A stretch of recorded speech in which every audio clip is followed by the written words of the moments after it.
നമസ്കാരം. Adrenal insufficiency ഉള്ളവർക്ക് അല്ലെങ്കിൽ അവരെ പരിചരിക്കുന്നവർക്കും വളരെ പ്രധാനപ്പെട്ട ഒരു വിഷയത്തെക്കുറിച്ചാണ് നമ്മളിന്ന് സംസാരിക്കുന്നത്.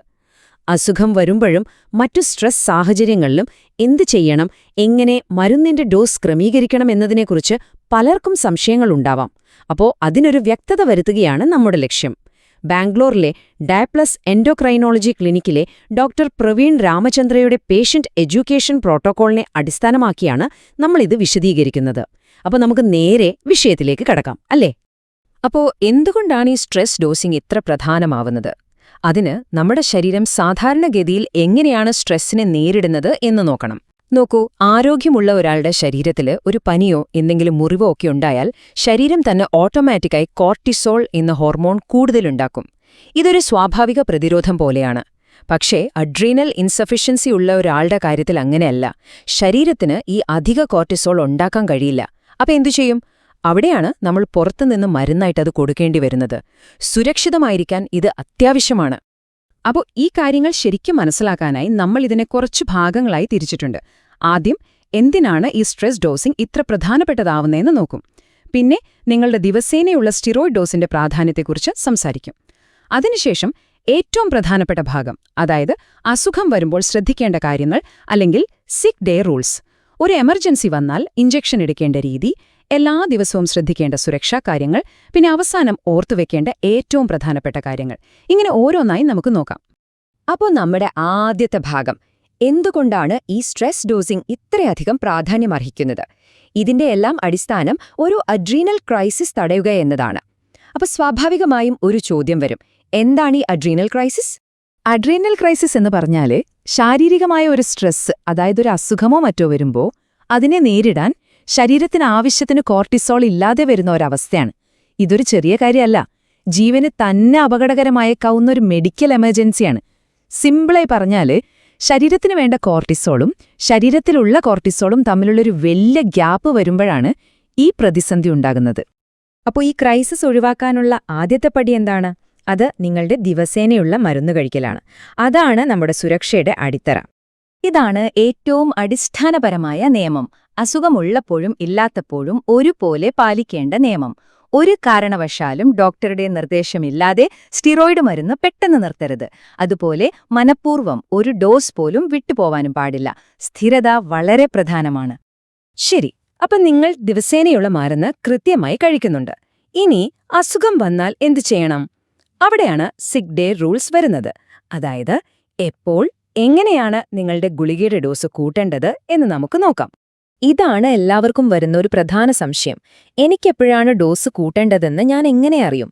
അതിന് കൃത്യമായ ചില സൂചനകളുണ്ട്. എപ്പോഴൊക്കെയാണ് നമ്മൾ ഡോസ് കൂട്ടുന്നതിനെക്കുറിച്ച് ആലോചിക്കേണ്ടത്? നിങ്ങൾക്ക് 100.4 ഡിഗ്രി ഫാരൻഹീറ്റിൽ കൂടുതൽ പനിയുണ്ടെങ്കിൽ, അല്ലെങ്കിൽ നല്ല കടുത്ത ജലദോഷം, ഫ്ലൂ അതുപോലുള്ള ഇൻഫെക്ഷനുകൾ വരുമ്പോൾ, ഛർദിയോ വയറിളക്കുമോ ഉണ്ടെങ്കിൽ, പക്ഷേ ഗുളിക കഴിച്ചാൽ ശരീരത്തിൽ നിൽക്കും എന്നുണ്ടെങ്കിൽ അപ്പോഴും കൂട്ടണം. എന്തെങ്കിലും വീഴ്ചയോ പരുക്കോ പറ്റിയാൽ, ചെറിയ ദന്തചികിത്സകൾ ചെയ്യുമ്പോൾ, അല്ലെങ്കിൽ വളരെ വലിയ മാനസിക സമ്മർദ്ദമുണ്ടായാൽ, ഈ സാഹചര്യങ്ങളിലൊക്കെ നിങ്ങളുടെ ശരീരത്തിന് കൂടുതൽ സപ്പോർട്ട് വേണം. അതുകൊണ്ട് ഡോസ് കൂട്ടണം. ആദ്യത്തെ rule, the double dose rule, അതായത് ഡോസ് ഇരട്ടിയാക്കുന്ന രീതി. സാധാരണ ഒരു പനി, അതായത് 38 ഡിഗ്രി സെൽഷ്യസ് ഒക്കെയുള്ള ഒരു പനി, നിങ്ങൾക്ക് എഴുന്നേൽക്കാൻ വയ്യാതെ കിടക്കണമെന്ന് തോന്നുന്നത്ര ക്ഷീണമുണ്ടെങ്കിൽ നിങ്ങൾ ചെയ്യേണ്ടത് ഇതാണ്. നിങ്ങളുടെ ഒരു ദിവസത്തെ ആകെ ഡോസ് എത്രയാണോ അതിന്റെ ഇരട്ടി കഴിക്കുക. അസുഖം പൂർണ്ണമായി മാറി എന്ന് നിങ്ങൾക്ക് തോന്നിയതിനു ശേഷവും 1-2 ദിവസം കൂടി ഈ ഇരട്ടി ഡോസ് തുടരണം. ഇനി അസുഖം കുറച്ചുകൂടി കടുപ്പമാണെങ്കിലോ? ഉദാഹരണത്തിന് പനി 39 ഡിഗ്രിക്ക് മുകളിലാണ്, എന്നാലും നിങ്ങൾക്ക് ഗുളിക വിഴുങ്ങാൻ സാധിക്കുന്നുണ്ട്. അങ്ങനെയൊരു സാഹചര്യത്തിൽ നമ്മൾ ട്രിപ്പിൾ ഡോസ് റൂളാണ് ഉപയോഗിക്കുക. അതായത് നിങ്ങളുടെ സാധാരണ ദിവസേനയുള്ള ഡോസിന്റെ 3 ഇരട്ടി കഴിക്കണം. അസുഖം കുറഞ്ഞു വരുന്നതിനനുസരിച്ച് 1-2 ദിവസം കഴിഞ്ഞ് ഡോസ് പതിയെ കുറച്ചുകൊണ്ടുവരാം. ഇനി നമ്മൾ സംസാരിക്കാൻ പോകുന്നത് ഏറ്റവും നിർണായകമായ കാര്യത്തെക്കുറിച്ചാണ്. ചില സാഹചര്യങ്ങളിൽ ഗുളിക മാത്രം മതിയാവില്ല. അങ്ങനെയുള്ള ഒരു എമർജൻസി എപ്പോൾ തിരിച്ചറിയണം, എങ്ങനെ ഉടൻ പ്രവർത്തിക്കണം എന്ന് നോക്കാം. ഇനി പറയുന്ന ലക്ഷണങ്ങൾ ശ്രദ്ധിക്കുക. ഇവയെ റെഡ് ഫ്ലാഗ് സിംപ്റ്റംസ് എന്നാണ് പറയുന്നത്. ഇവയിൽ ഏതെങ്കിലും കണ്ടാൽ ഒട്ടും താമസിക്കരുത്, ഉടൻ തന്നെ ഇഞ്ചക്ഷൻ എടുക്കണം.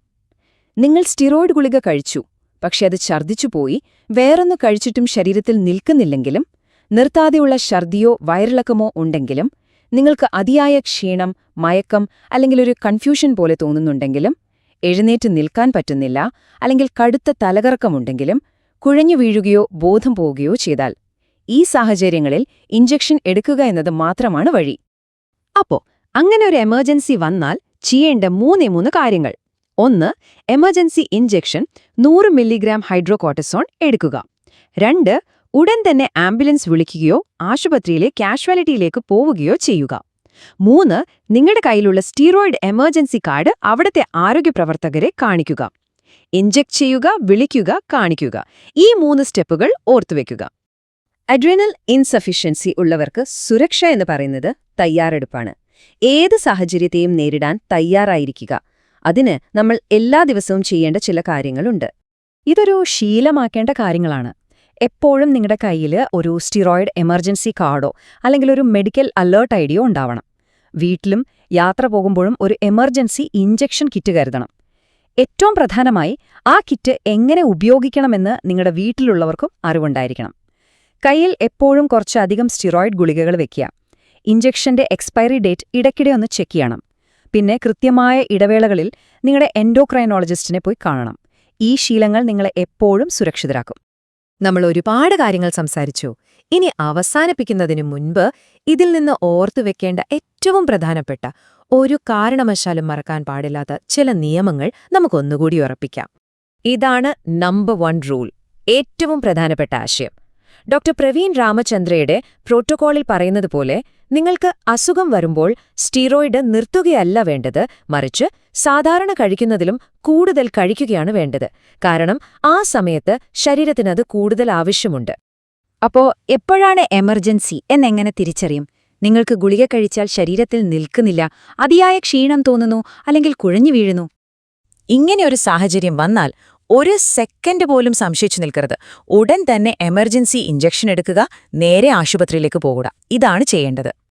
പിന്നെ എപ്പോഴും ഓർക്കേണ്ട മറ്റൊരു കാര്യം, നിങ്ങളുടെ സ്റ്റീറോയിഡ് കാർഡ് എപ്പോഴും കൂടെ കരുതുക. നിങ്ങൾ ഏത് ഡോക്ടറെ കാണാൻ പോയാലും ഏത് ആരോഗ്യപ്രവർത്തകരുമായി സംസാരിച്ചാലും നിങ്ങൾക്ക് അഡ്രീനൽ ഇൻസഫിഷ്യൻസി ഉണ്ടെന്ന കാര്യം അവരോട് പറയുക.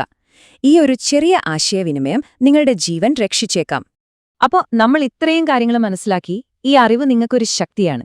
ഇനി ചോദ്യം ഇതാണ്: നിങ്ങളുടെ ആരോഗ്യത്തിന്റെ നിയന്ത്രണം ഏറ്റെടുക്കാൻ, ഈ സുരക്ഷാ കാര്യങ്ങളെല്ലാം ജീവിതത്തിന്റെ ഭാഗമാക്കാൻ നിങ്ങൾ തയ്യാറാണോ?